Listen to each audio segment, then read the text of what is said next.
Greetings, brothers and sisters. So I got a bunch of stuff to get to here. But I want to start with this, an update on the YouTube Google Ads debacle. It just gets, my faith in Google and YouTube to just run, I'm not even talking about the censorship, anti-truther thing, anything like that. Just running a competent business, right? And I've discovered they've lost control to their AI, not just in theory, but in my experience. I was told by a Google employee about the ads that they couldn't do anything to change it. They had to wait for machine learning to figure it out. Even though we have the answer, we can't give it to the machine and tell the machine what to do. The machine has to figure it out for itself. That's what the guy said. And so that was all messed up. And you guys who've watched my videos about this know how bad the Google ads thing was and how inefficient, how I was hemorrhaging subscribers while advertising on Google. And so I paused that whole campaign. And somebody sent me this, that they now have a promotion button here. This is my studio, right? This is the promotion button. And somebody said that they thought I ran an ad on Paul Joseph Watson's channel, but it was really him running an ad on my channel and not him doing it, YouTube doing it. And I think this is what that is. They have a new promotion option where you can pay for them to advertise one of your videos. And, I was like, all right, I'll give it a whirl. So I found a video of a guy explaining it. And this is a normie guy. And he's like, YouTube expects you now to pay them to promote your videos. They used to do that for free. And, I'm so far beyond that because I'm just fighting to survive here on YouTube, given all that's happened, right?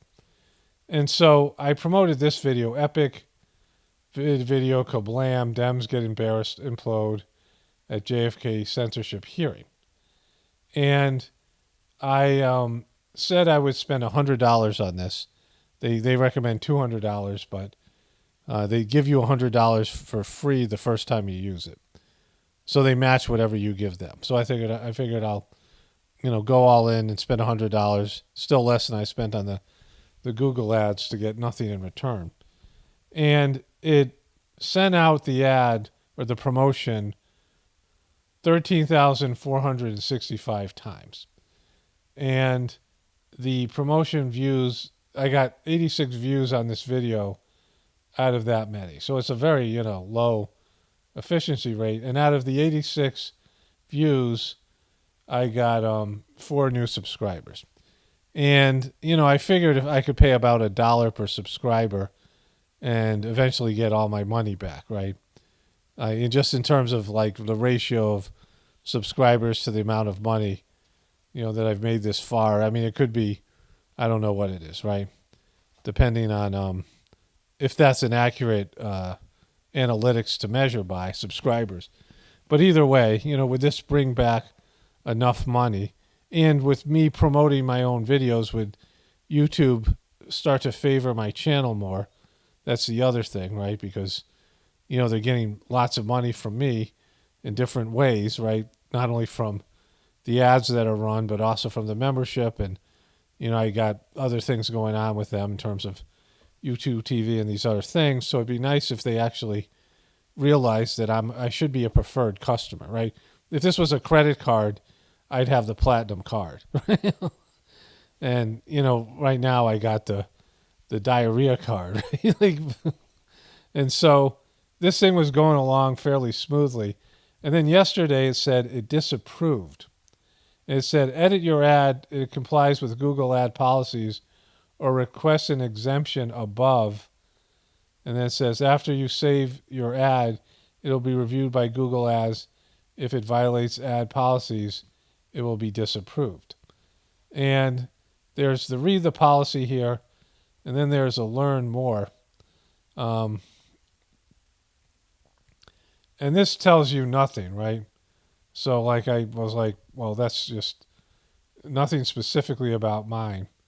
And this didn't tell me anything specifically about mine as well. It has all these things here. So I'm in the editing process, and there's, let me make this clear. Like, I'm the customer. I'm paying them to run ads on their, product. And they wrongfully called my video a political ad. Now, maybe by their definition, I don't know, but clearly isn't a political ad. It's me mocking, like the political process and all of it, right? It's a 2-hour video, and, maybe some of it's pro RFK Jr. or whatever, but, it's certainly not a political ad. But whatever, it might meet their definition. They had ways of correcting that. Either I could dispute what they were saying, or I could edit it or fix it or label something different. And they say this is what you have to do. And there's nowhere for me to do that. Like, there's no links, and there's no, in the description, they don't tell you where to go. And if you read through the various descriptions, you just keep on going back to the pages you've already looked at. It's like cyclical, but you never get to where you can fix it. It's like they have $84 of my money sitting there waiting to be spent on their product, right, on their site.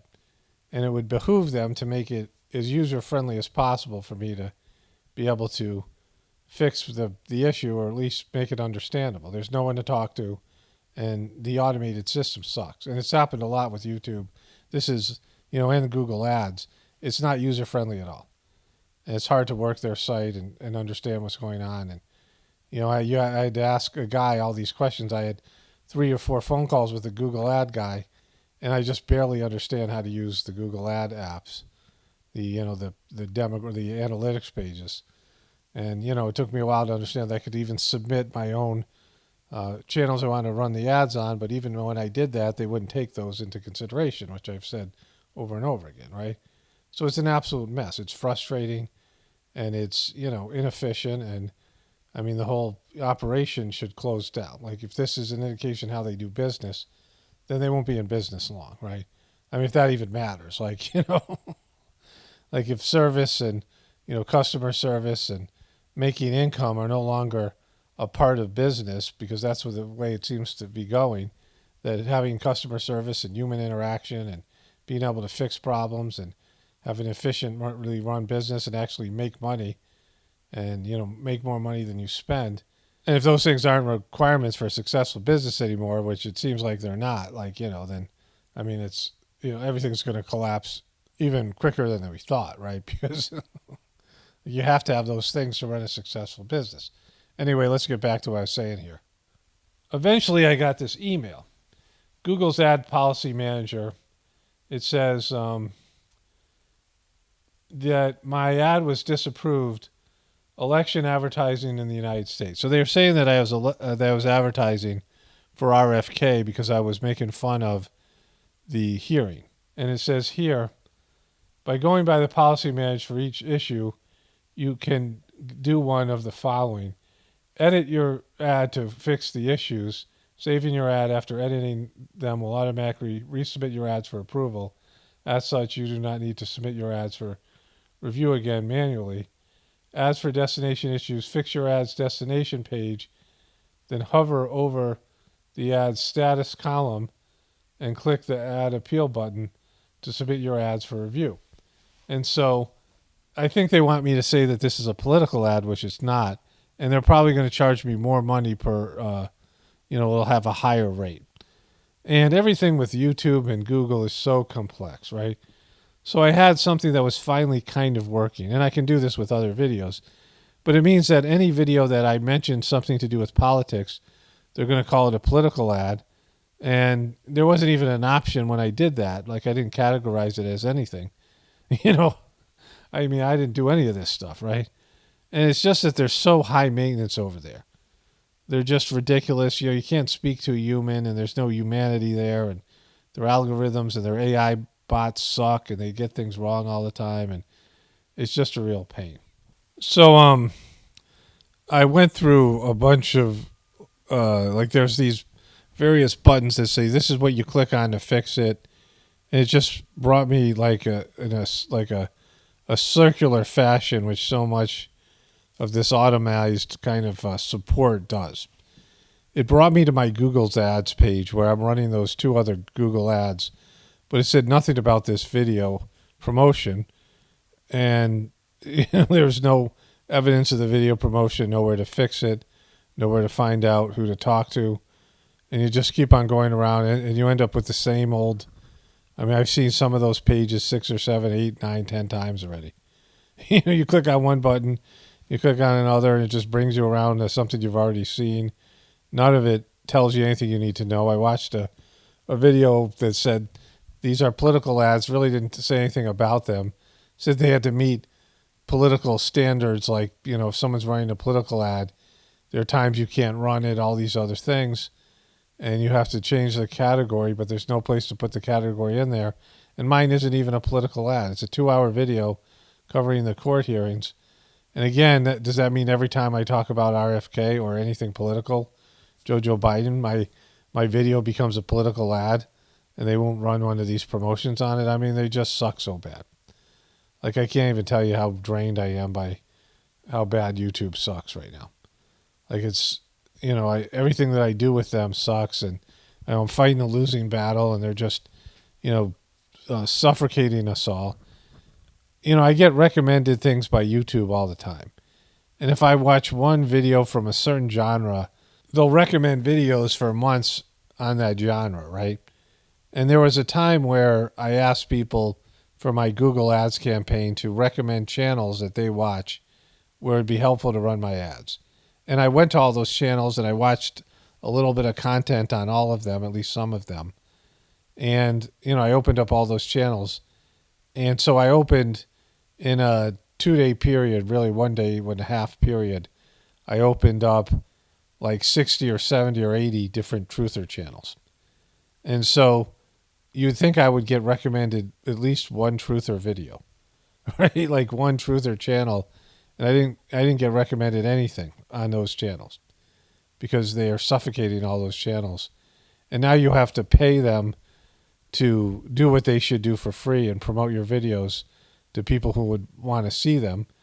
And when you pay them, it seems like a high rate for the amount of subscribers that I was able to gain from the promotion.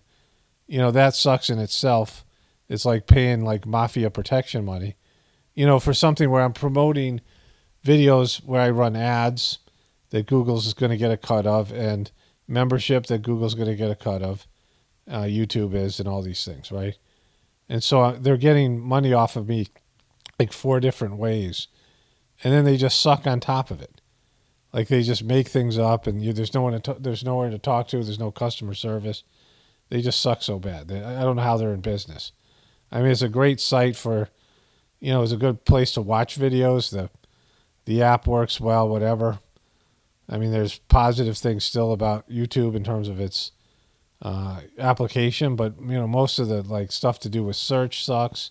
They're promoting what they call authoritative news, like CNN, MSNBC, and Fox, and nobody wants to watch that shit, right? Like, it's just so bad. I mean, I can't believe that they are still going. Like, they're getting money from me. I'm not writing a political ad, and somehow their algorithms figure out I did. And again, I could run another ad, but it's going to be like this every time until I just give up because it's just a hassle. I mean, they suck so bad. I mean, it's monumentally sucking here. And I can't even, begin to think about it. I'm kind of wiped out, so I'm going to stop here. Okay, so some of what I was talking about just before this about the Google ads and YouTube ads, some of that definitely has to do with censorship and, just disrespectful and targeting groups of people based on their beliefs and all these things. That YouTube and Google are, they have all these community guidelines against those things, but it's okay to do it to people in the so-called truth community. And I want to focus on censorship through the rest of this video. And this was interesting. YouTube actually recommended this to me because of the RFK stuff. This is a video from The Hill. Matt Taibbi reacts to Dems' attempted censorship of RFK on Capitol Hill. This had to do with the censorship hearing. And everybody who saw this saw what Matt Taibbi saw, but he says it in a good way here. So I want to show you that, and then I want to comment on it. Sure. First of all, I thought the optics of that hearing were unbelievable. I was expecting something weird. Obviously, I had been in front of that same committee, and even in the middle of it, I was sort of amazed at how crazy it got. But the decision This is the guy that he did the the Twitter files, but he wrote a bunch of things on the economic collapse, the derivatives market, the big tech collapse, the big tech bubble for Rolling Stone, and he wrote funny articles. They're good articles. I read these years and years ago. So he's kind of like a real journalist, maybe not so much a truther as a like a person who does real investigative journalism. by the Democrats to try to move the entire hearing into executive session, when the hearing was about censorship, you mean a comedy writer couldn't script that? That would be a difficult thing to come up with, I think, without a little bit of inspiration. And I don't think they see the optics of that. I think they think that this looks good on video. Yeah, I mean that's the one thing I was, why would they do that? They look so bad. Like apologizing, admitting you were wrong, maybe wasn't an option, but what they did do, it just was really bad. But here's the part that I wanted to talk about here. Whereas in fact, I think it looks crazy, and it makes RFK look like the calm, normal person that you would that can relate to ordinary people. But what you mentioned with Representative Plaskett, she said essentially that this is not the kind of the protected speech that I know. I forget the exact phrasing of her quote, but it read like I don't think she really knows what the First Amendment is and why it exists and why we protect speech that we ourselves don't agree with or find offensive. This is a core part of the American tradition, and it seems alien to this new cast of Democrats. And I don't really understand it because there was always that person in the Democratic caucus who was a real believer in these issues, and it's strange to see it just disappear that way. Strange. Okay, so that's the part I felt and covered here in my video. I like the way he said it, but another way of saying it, and the title of this video is that Plaskett and the Democrats who are behind her, their position is that anything that doesn't align with the official story is disinformation, and disinformation, or more importantly, when you are using disinformation, the First Amendment doesn't apply. So anything that doesn't agree with the official story is not covered under the First Amendment, right? And that's the way they came off, the Democrats. And I want to make this clear. I'm going to make this the title of the video because this is a really huge point. And I made a long video about this, and I'm sure it got lost in that. And, I myself make it a 2-hour video, so I want to cover this up front because it's everything I'm dealing with YouTube and Google, because that's been the policy. Anything that doesn't agree with the official story is disinformation, and disinformation isn't covered under the First Amendment, and you are not covered under the First Amendment if you're a person who's spreading disinformation, and that's not what the First Amendment is for. And so if you think about some of the official stories in America over the years, I mean, just like some of the original ones with the idea that the native peoples were savages and human rights didn't apply to them, that women were somehow less than and didn't have the right to vote, right? Things like that. That black people were somehow less than white people and can be enslaved or prejudiced against. I mean, so these things even are still there in some of the elements of the system, right? I mean, other types of views like this, prejudicial views, that's the official story. That's what the media said. That's what the people who ran the country said. That's what the government said. That was the official position. And the First Amendment was so that you could challenge that position. You could challenge the official story. And for them to come out in that hearing, and that's the way they came across. They were saying it was okay well, first of all, it was clear that the Biden administration violated the First Amendment. They violated it by asking social media, private companies that were protected from governmental interference, threatening those companies with the removal of their title, whatever it is, right? That prevents them from being sued for everything that's posted on their site. And so, Mark Zuckerberg said if we lost whatever Title IX or whatever it's called, I don't know, it's not Title IX, something like that. And he said if we lost that, we would have to close shop, right? So it was that big a deal, the threat that Biden was putting on them. And, a Louisiana court ruled that Biden did everything that he was accused of, the administration did, and they didn't even fight it. They just got to stay on that. And then there was other evidence presented. Of course, we know about the Hunter Biden thing. So they presented the evidence right up front, and the Biden administration had violated the First Amendment by asking these groups to censor people. And some of it was facts. It wasn't even disinformation. And they didn't apologize. They didn't own it. They didn't admit to it. Instead, they said, well, if you don't agree with the official story, and they're the party that controls the official story, the liberal agenda is what's official now, right? And the so-called pseudoscience where, scientists are more easily bought and corrupt than politicians and with religious people. And so science is impure if scientists can be bought and are corruptible. And so anything that doesn't agree with this official story is disinformation, and you don't have the right to free speech if you're spreading that, right? And that's what they said. That's the way they came across, like in every possible way. That's what they were saying, in the court hearing. And we've become so accustomed to it, like I didn't give it as much attention as I would have liked. Because someone like Matt Taibbi and these people on the Hill are much more mainstream. They're less, in the truth community. And for them, like they think there's still rule of law and government and things like this, which we know there isn't. It's all just disinformation. And they're saying only their disinformation, only their lies are subject to freedom of speech. Everything on the other side, everything that disagrees with their story is misinformation and should be censored. And it's a threat to the country. That was the other thing. The misinformation is a threat to the country. All misinformation is like yelling fire in a crowded theater. And that clearly isn't the case. And so that's where the Democrats sit. If you're a Democratic person and you've stumbled on this video, this is clearly the case. This is what they said. This is what they've been saying for a while now. And if you agree with this, like you're saying that all these things in the past history of our country that were wrong, that the government said, positions that were taken by the mainstream media, the powers that be, people believe things that were hurtful to other people and just flat out untrue. And if they had the ability to restrict people's freedom of speech and confronting, this checks and balances, this is the cornerstone of the governmental system. As RFK said, it was, freedom of speech is essential to running this democracy.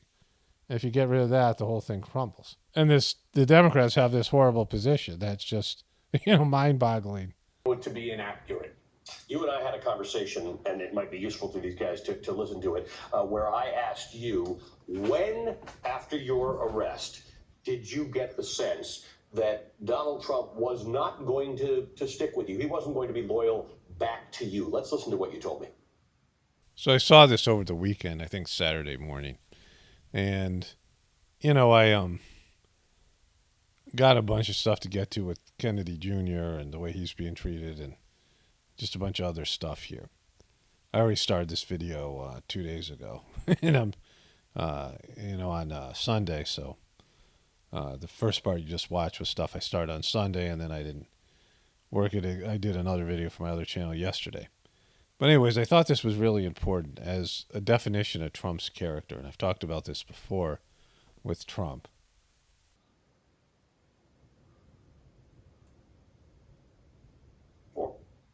It was the moment that I was watching Donald on television. He was sitting at a long table with a group of other individuals.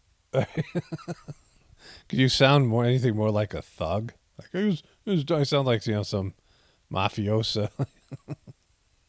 He was talking with a bunch of other individuals. The first part is, why would Donald Trump have a relationship with this guy?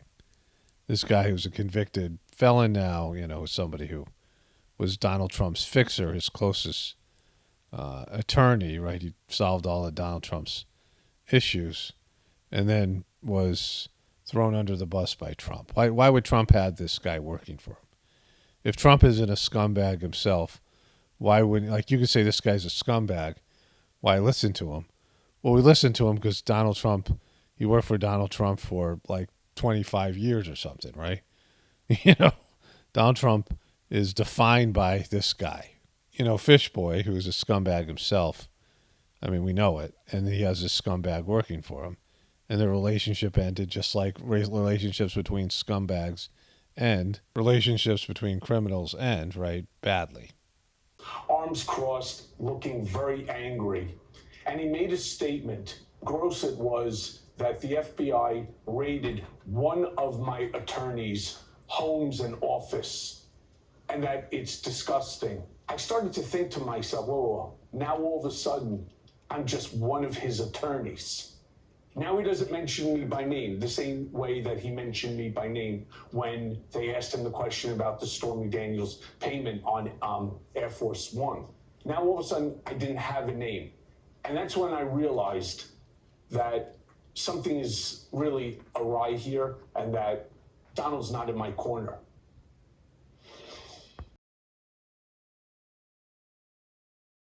I covered this with Chris Christie and Steve Bannon and all these other people now, DeSantis, all these people that were once in Donald Trump's inner circle. DeSantis not so much, but he was a Trump ally.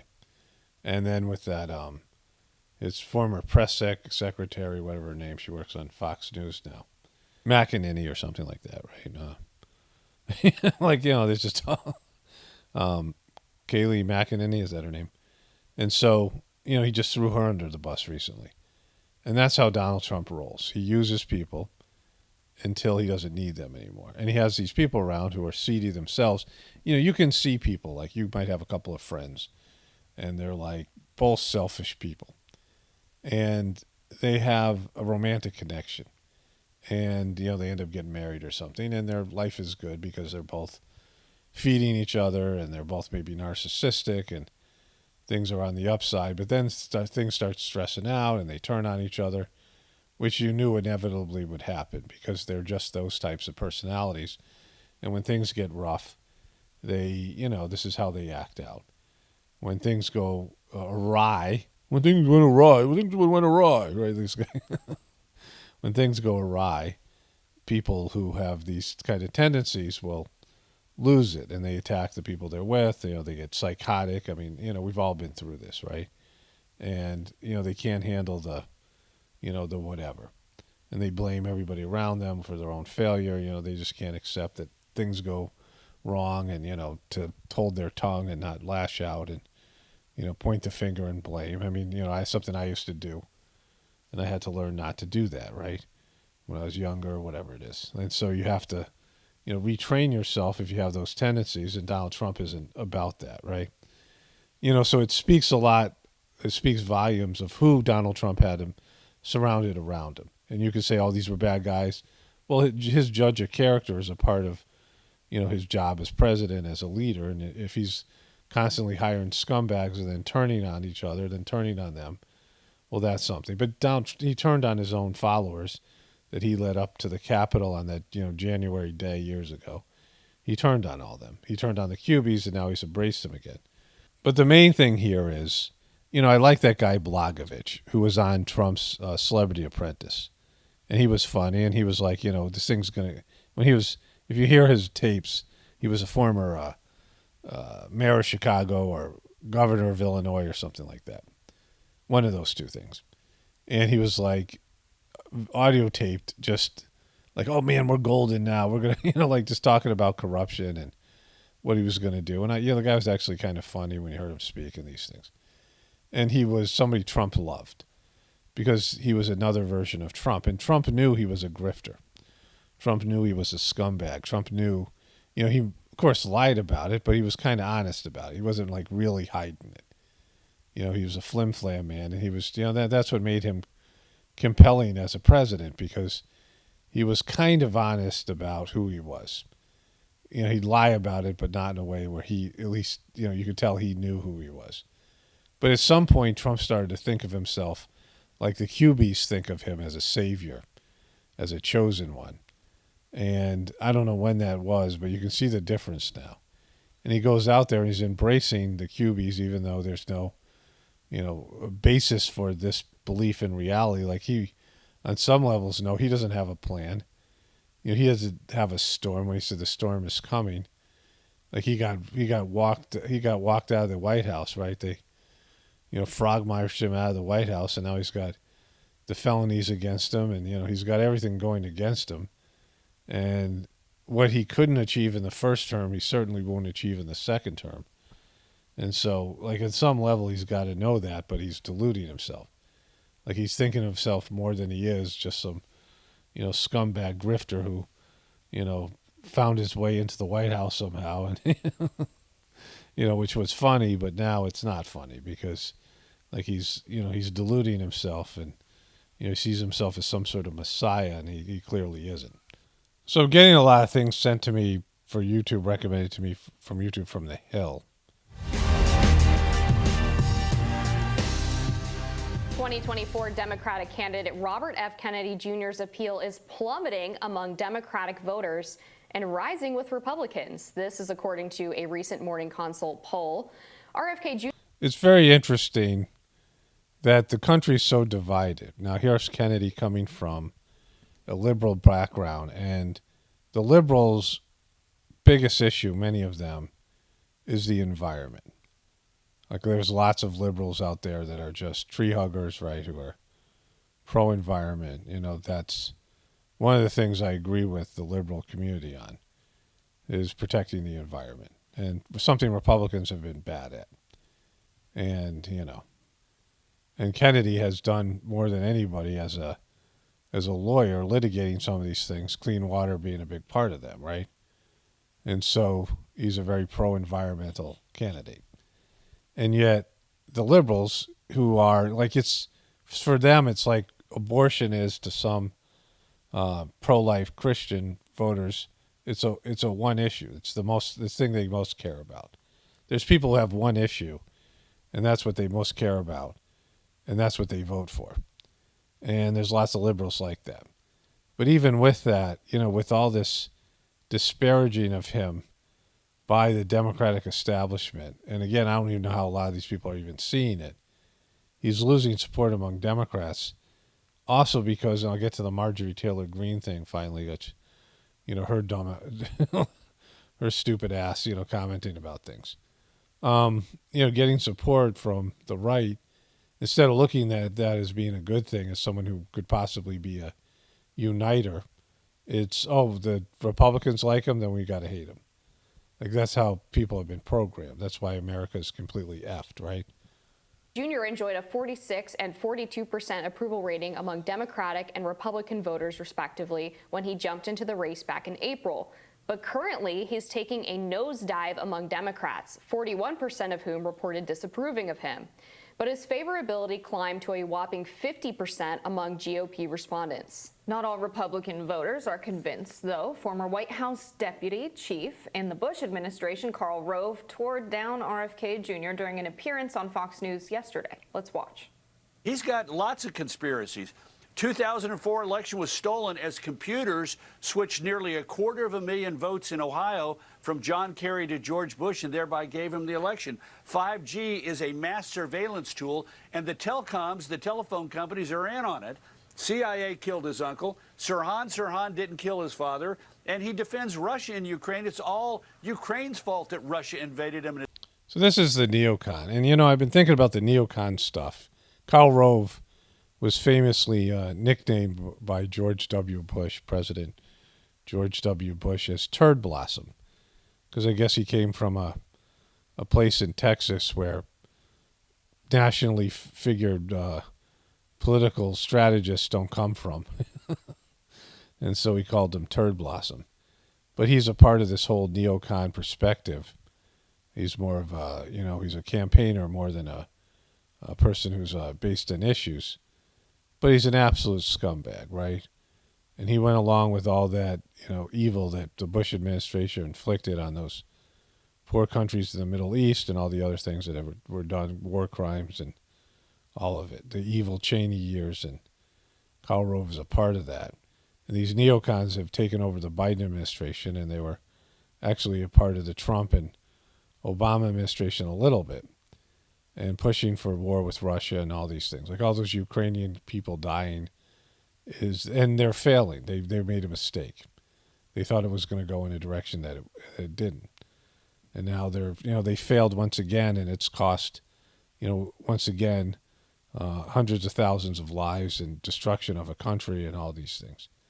And they're pushing it's like we're on the cusp of World War III, and they don't get it. They keep on pushing for this, and they're never dissuaded by their own failure in judgment, unless they're just out and out evil and they like to, some of them, I don't know. But this guy's just absolutely sucks, right? And these things, I agree with all of them, or at least there's a case to be made for all of them.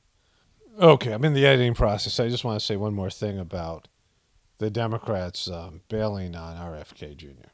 I don't think Joe Biden's going to make it. And if the Democrats fall for, who's that guy from California, the guy with the mullet, Gavin Newsom. I mean, I think he's their most, I don't know. I don't know they're all horrible candidates. And their position on censorship, which I just covered at the beginning of this video, it's just abysmal. And Gavin Newsom just has run California and San Francisco particularly into the ground. I was on my other channel, somebody sent me a video of all the closed shops on whatever the main street is there, that's similar to Fifth Avenue in New York that Kennedy talked about, that there's all these bankrupt stores because of COVID. They ran these, these high-profile, desirable commercial real estate businesses into the ground, Whole Foods even, and some of these other, I was covering Chase Bank and these things. If you see my video on the other channel from yesterday, and you can just search for it or whatever. I'll find the video here. I have it up somewhere. Still, the video's called "Every Store is Closed on Market Street." Yeah, I thought it was Market Street in San Francisco. And he goes through and he just shows you all the boarded up buildings. And if the Democrats will fall for that, that is whatever it is, right? But then I saw an interview where Kennedy, local TV station, something like this, like some local news station, and they asked him about if he'd run as a third-party candidate, and he said no, but it's almost like he's going to have to. And he should do it no matter what, because they got to get the Democrats out of power, right? And, his running for president could actually hurt Trump. I don't know. Trump's a disaster. Trump just can't be president again either because of what the Democrats did and what the liberals did under Trump, and it'd be much worse. And then there's all the litigation things going on with his criminal cases, and that would just be horrible. Trump, is a disaster. And so, hopefully that Trump somehow, right now Trump is, Trump was quoted as saying, "Let these other guys debate so I can see who I want to be my vice president." Right? And so, Trump is in the catbird seat now, much more even than Joe Biden is. And so, we'll see how it all plays out. Right now, if it was held today, we'd have a second Trump presidency. I don't even know. I don't know if Trump can get over 50% of the vote, because, over 50% of the people really dislike Trump and even hate him. So, it's almost impossible for him to win. I don't know.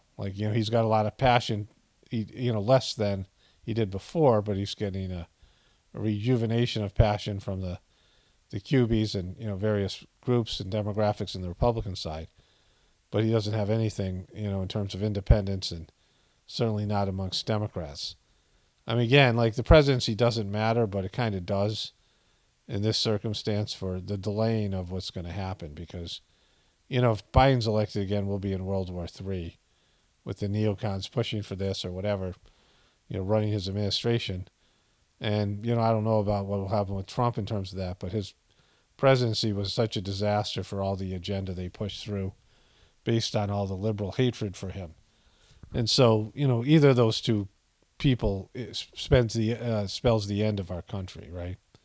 And so, all this is interesting in the standpoint that, the Democrats and Republicans can never agree on anything because of the polarization. So our country's screwed in that way. Like, it's just, there's no fixing the country that's divided. There's no fixing a marriage that's divided, or a corporation, or a relationship between friends and family. When you have these divisions that are, where people will go to war and destroy over their beliefs, will, wreck the game over their beliefs, because they just can't, tolerate other people believing something different. And that's where we are. Like, that's just one of the telltale signs that America's done, because Americans are willing to run this country into the ground rather than work with the other side. This was, I was saying to the people who are supporting or liking that movie Sound of Freedom. Like, if you really want to get something accomplished, you better find out a way to work with the Democrats and other people. And you can say, well, I can't work with them. Yeah, we can. And that's exactly why you should stop talking about the Sound of Freedom like it's going to do something. Because unless you can get bipartisan support for something and, take responsibility for the lies and deception that you're falling for. Somebody listed the guy's biography, the guy that, the hero of this, a comment which I didn't copy. But he listed his biography. I'm like, you're not even going to fact check that a little bit? Like, he just was rattling off what a hero the guy is. Is it Pollard? I don't know what this guy's name is. And I'm like, that's what you're going to accept, like this guy's official story? As long as you're going to accept the official story of one side but not the official story of the other, you're doomed, and the country's doomed. Like, everyone's got to realize that everybody's lying all the time. Anyways, let's get back to it here. But the major point is that unless people can come together and work together, which is impossible given how people are, like, there'd have to be mass changing. There'd have to be something to bring people together, like an alien invasion or something. But as long as the country's divided like this, we're screwed. You can't have a country that's this divided be successful, because all the energy goes into the division, which causes more problems instead of fixing the problems. And so the problems get worse because you're putting your energy and your resources into more problems, right? Developing more problems. That division and anger and hatred and all these things, they proliferate into something that's much worse. It turns it into a cancerous environment, right? And there's all kinds of cancers, systemic cancers that are developing out of the negative feelings and the ill will of these various groups that hate each other. Robert F. Kennedy Jr. says that the Department of Homeland Security has denied his request for Secret Service protection. Friday, he said on Twitter, "Since the assassination of my father, candidates are provided Secret Service protection, but not me. The typical turnaround time for a pro forma protection request is 14 days. After 88 days of no response and after several follow-ups, the Biden administration has denied our request." Now, it didn't take long for people to read into that tweet. According to the Anti-Defamation League, 1488 is a known white supremacist symbol. So this is a conspiracy theory. These people are anti-conspiracy theory. They're saying the numbers 14 and 88 close together, evoking a known hate symbol. And this is on Huffington Post, right? So the evidence that you have of your point of view, whatever 14 and 88 represent white supremacists or Nazis or whatever group that they're talking about, is that he uses the numbers 14 and 88. And you're making a huge leap, because unless you can prove intent, unless you can prove why he chose those numbers, and one of them seems to be illegitimate according to these people we'll show you that in a moment here. But the other number seems to be legitimate, that it usually takes 2 weeks, 14 days, for a response to come. And so he's waited a number of days since then. And so at least one of the numbers is legitimate, 14 days. No one's questioning that. And so using the 14 days is not, that's something that is what they consider factual. They are pushing back against the second number, 88. But unless you have some evidence, and again, he said one other thing that, they twisted into being anti-Semitic when anybody with critical thinking skills says that's not, it. You don't have any evidence here. This is just a blatant conspiracy theory, except it's, one guy, but it's the same thing. And it's what all these, mainstream Democrats and these, politicians and media personnel blast when the other side does it, because it's so flimsy, because you can't prove intent.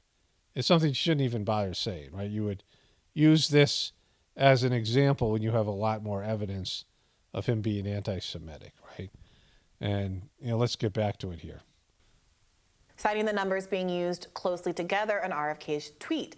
A number of people chimed in on social media. JJ in DC tweeted, it was 57 days from the date on RFK Jr.'s last letter, not 88. And Sarah Silverman tweeted, the number he cites are incorrect. So why such specific numbers?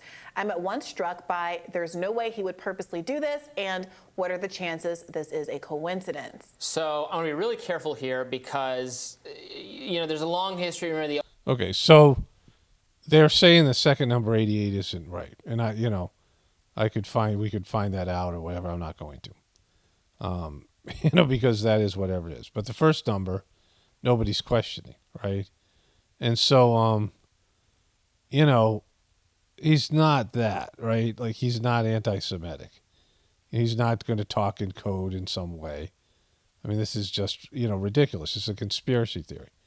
And they don't have legitimate evidence. This isn't factual, because they'd have to say intent, because you could randomly do this, right? This is the kind of thing that I talk about here when people say it's fact in the truth community. When it could have happened, there's another explanation. You can't say it's fact when there's plausible deniability by the people that do it. So maybe he could be doing this, right? But they don't have it. Like, they don't have it for sure. And they're just making things up. Like he said one thing about the Ashkenazi Jewish people being less susceptible to COVID based in some study, which I didn't see that study, but there was people in the Republican side putting that into the record. And, they were saying that he was anti-Semitic because of that. And now there's numbers he's used that they don't know for sure, but they're accusing him of this. Enough that it's up on Huffington Post, right? And, they're just pushing this narrative. Any way they can find something that justifies this narrative, right?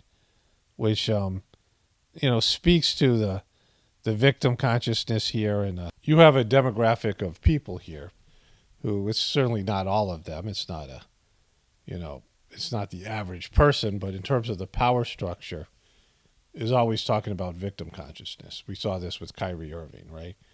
And so that becomes something where, again, you don't like conspiracy theories when it's other people have them, but it's okay to make these kind of leaps of judgment. And, it's a very disparaging label to put on RFK Jr. Like, it's more about killing his candidacy, right? Is anybody really concerned about him being an anti-Semitic white supremacist, right? Coming from the Kennedy family and his body of work. Like, nobody would believe this about this guy, right? Like, you could say, certain things about him. You could say, whatever. He's being inauthentic. I mean, there's ways that you could attack any candidate.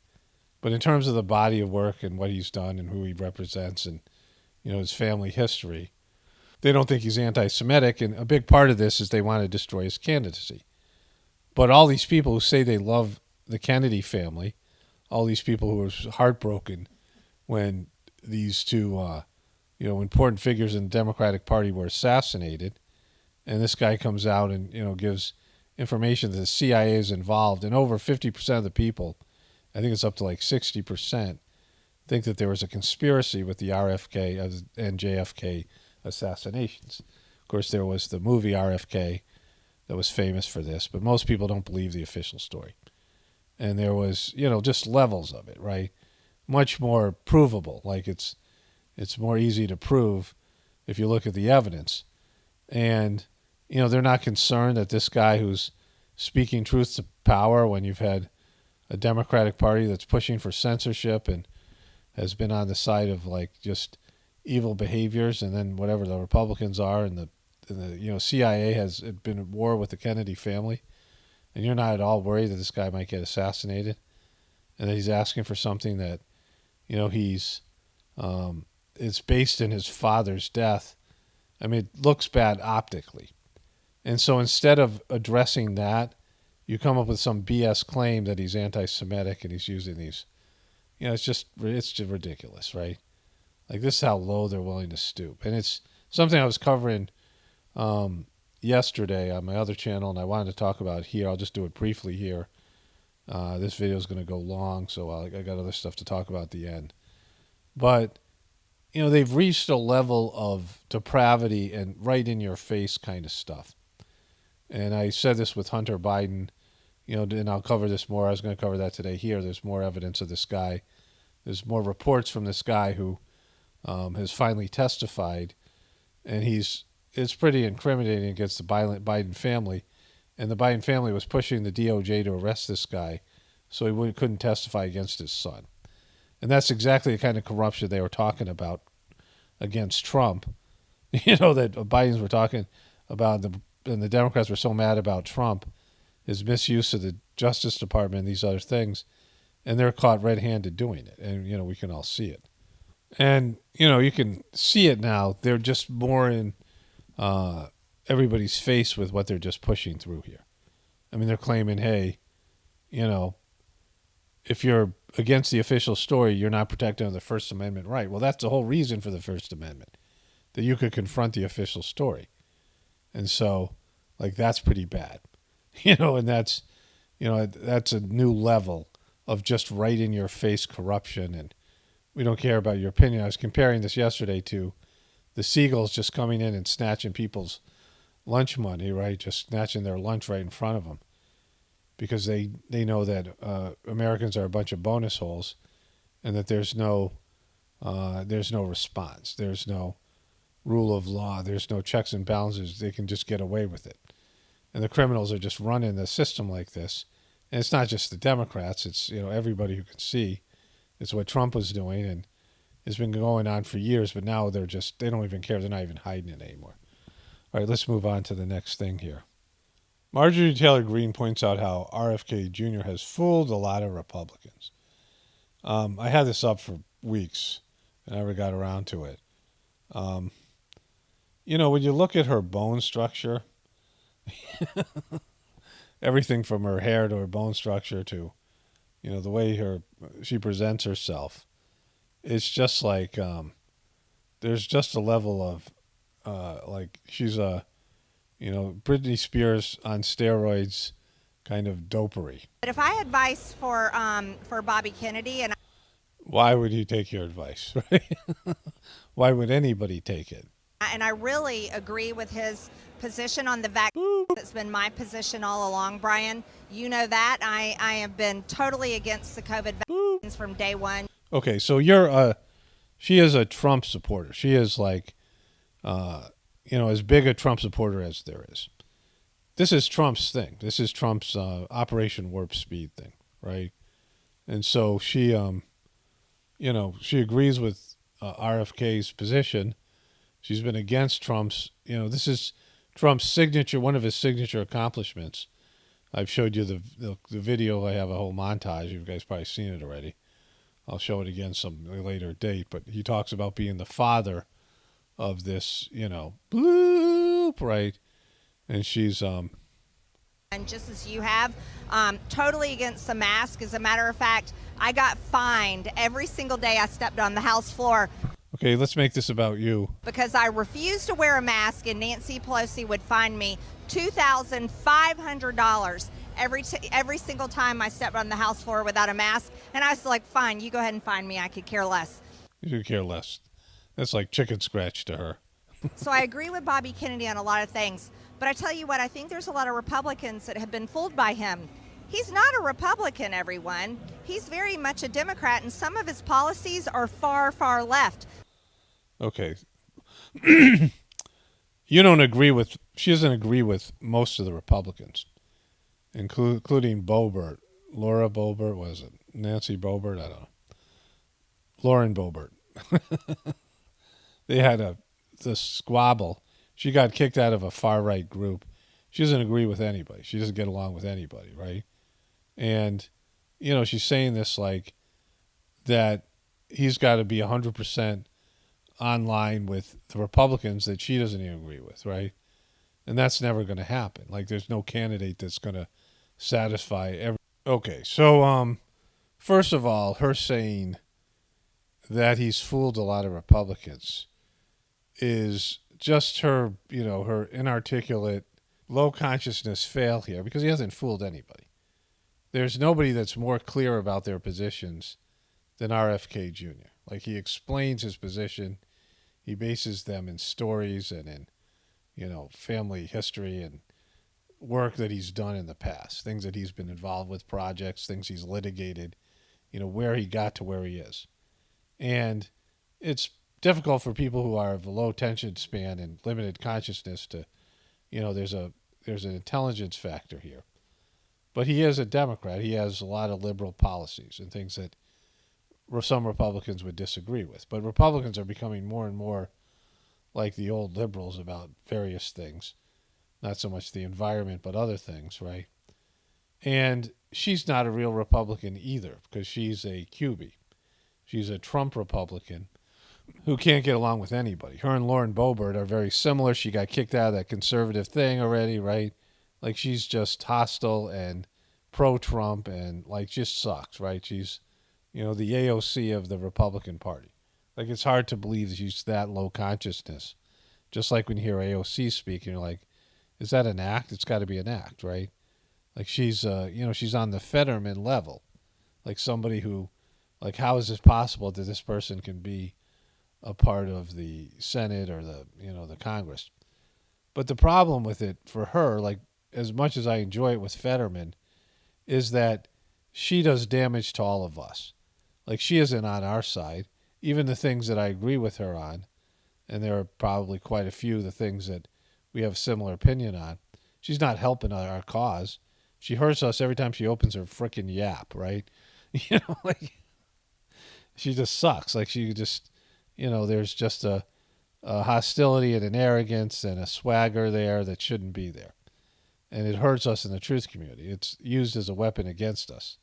And just, in general, human beings in general. She's not a helper. People who agree with you but end up, destroying your movement, you're like, well, the person does agree with us, but they suck so bad.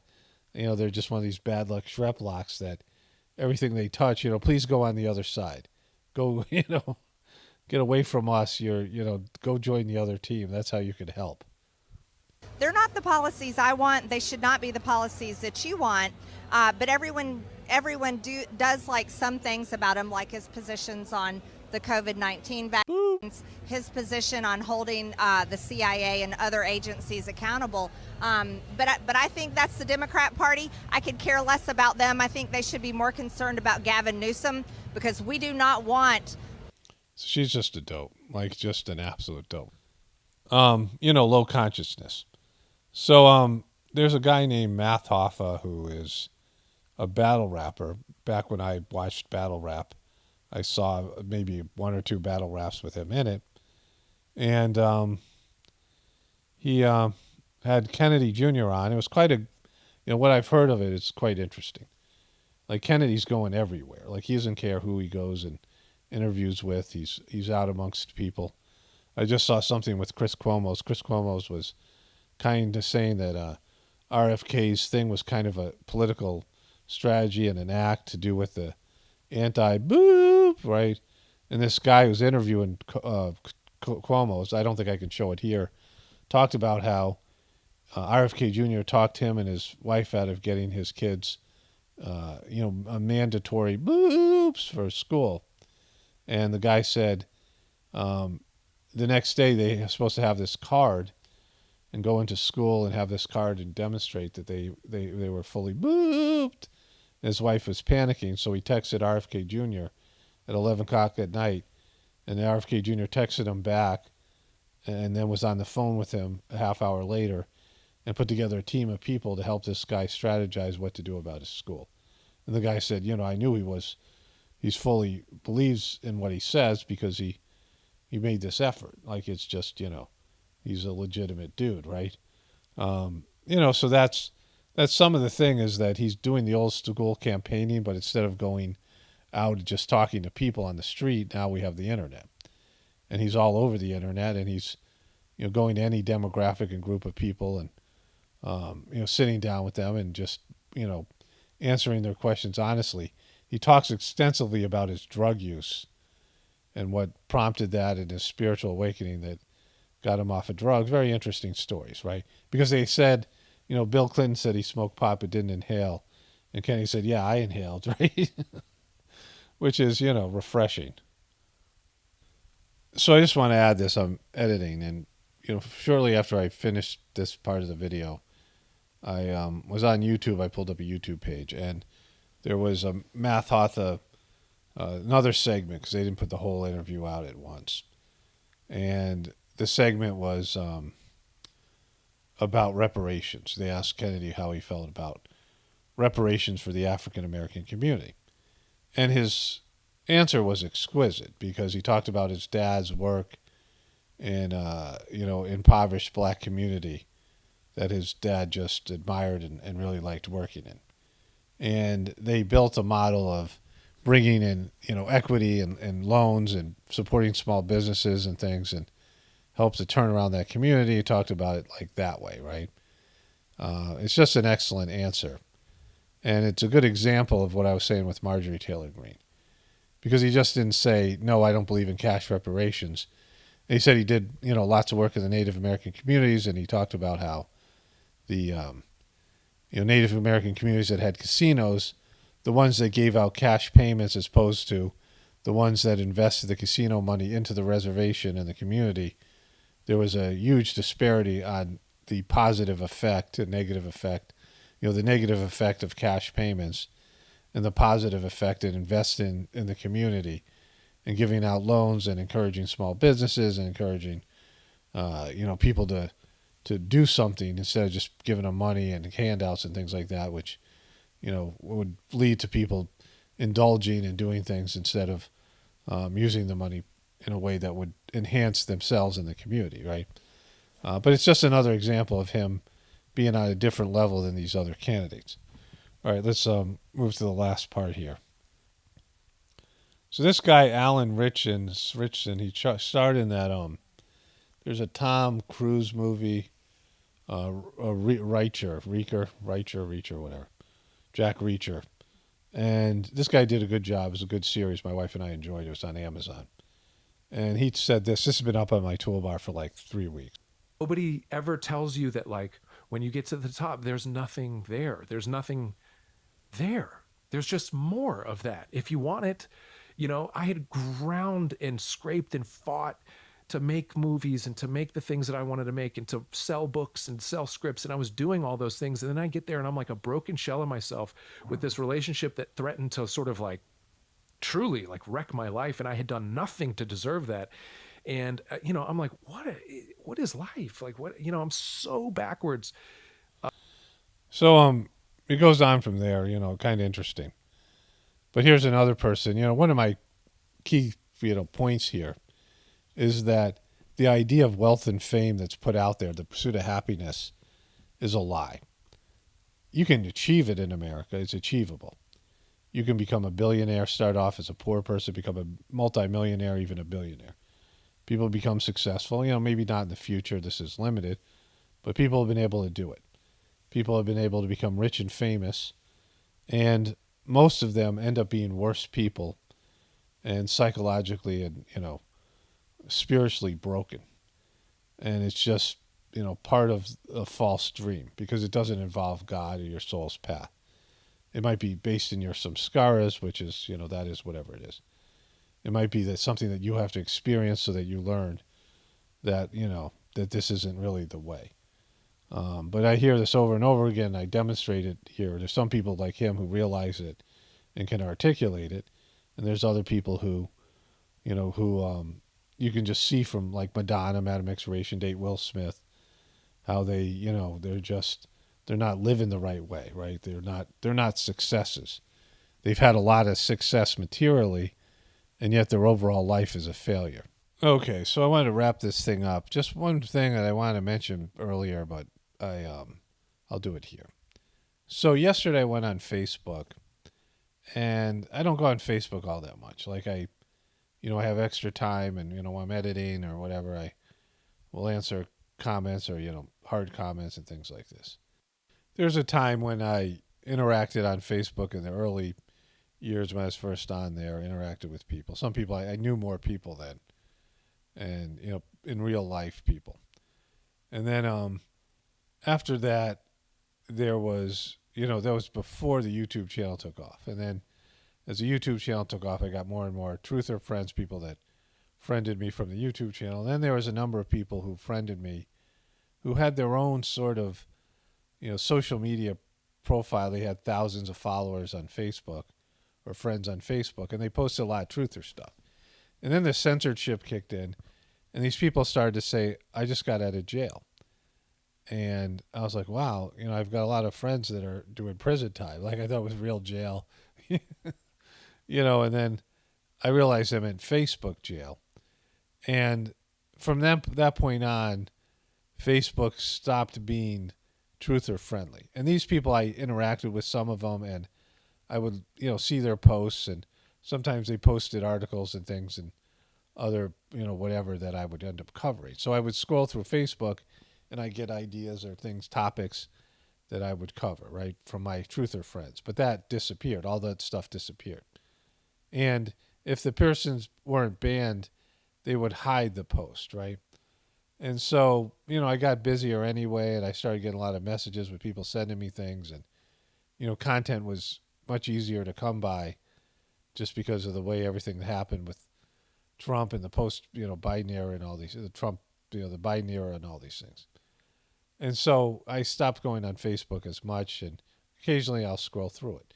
And I scrolled through yesterday, and there was four or five posts from my so-called friends, people who I'm friends with on Facebook, and everything after that was either suggested content or recommended content.